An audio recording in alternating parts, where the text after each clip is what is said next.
బొమ్మాలి ఏంటి మమ్మీ ఎవడీడు దున్నే బేవర్స్ గాళ్ళు ఎక్కువ. మల్లగిరి అవతారంతో నచ్చింది ఈ పశుపతి. బుసే అరుంధతి నీకు పెళ్ళా? అగో నేను కార్డు పంపినగా మీ అవ్వలేదు ఇంకా నీకు. నాకు కార్డు పంపినవా? ఎన్ని గుండెలే నీకు? కాదు పశుపతి, కార్డులు పంచడానికి గుండె ఎందుకు? చేతులుంటే సరిపోదా? సంస్థానం ఉన్నప్పుడు అదే గర్ర, ఇప్పుడు అదే గర్ర. నాకు గర్రదానా? నీకేదో తక్కువనా? సమాధులు ఉన్నప్పుడు అదే గర్ర, ఇప్పుడు అదే గర్ర. పొట్టగంజోడ.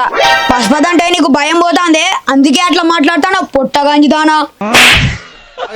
ప్రతిదానికి ఒకప్పటి పశుపతి అయితే నేను భయపడేదాన్ని, కానీ ఇప్పుడు నువ్వు పసలేని పశుపతిగా, అందుకే భయపడతలేను.